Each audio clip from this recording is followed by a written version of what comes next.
Good morning, children. Our today's topic is micturition. Micturition is actually the process of elimination of urine from the body.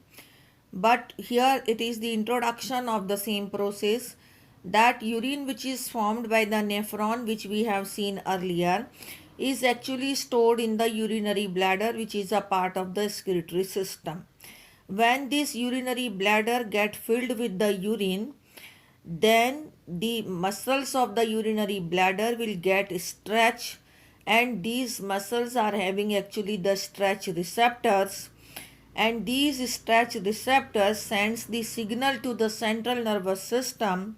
Then central nervous system passes on motor messages to the muscles, and then those muscles contracts and the urinary bladder contracts, and the urine is eliminated from the body by the opening of the urethral sphincter.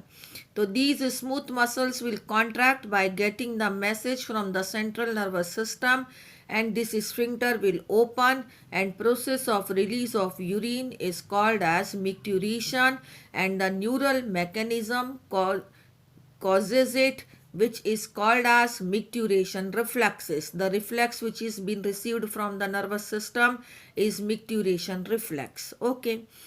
Now some data are there that adult human actually excretes out 1 to 1.5 liter of urine per day.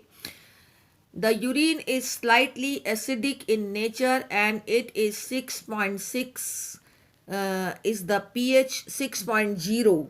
6.0 is the pH of the urine. It is light yellow in color, and it contains 25 to 30 gram of urea.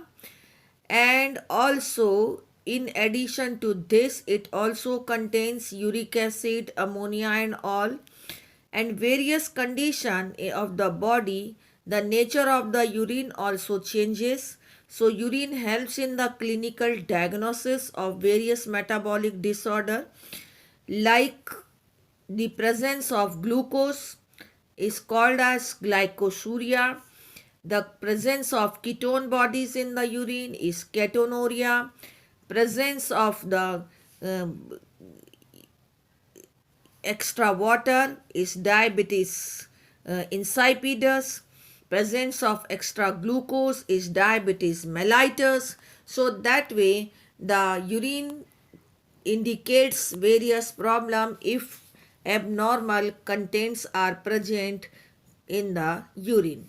Now we are here coming, in addition to the kidney, various other organ also act as a excretory organ. Those are liver, skin, and sebum, also sebaceous gland. So liver actually, first of all, lungs. So lungs actually produces, you can say, the carbon dioxide which is produced by the process of respiration is removed through the lungs. So lungs remove at about 18 liters of carbon dioxide per day.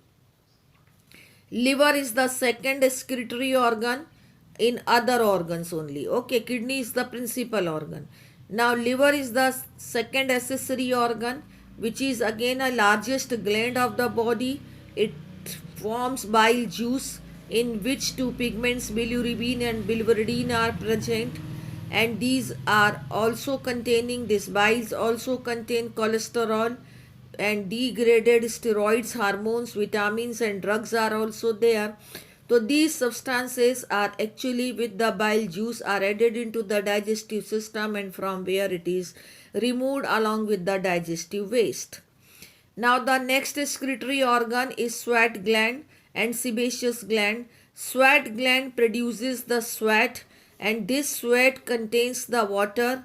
It is a watery fluid containing sodium chloride also, urea also, lactic acid also.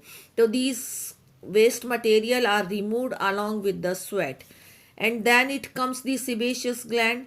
Sebaceous gland secretes the sebum, which contains sterols, hydrocarbon and waxes, and it collectively called as sebum. And secretion of these provides a oily covering over the skin, and small amount of nitrogenous waste are also present in the saliva.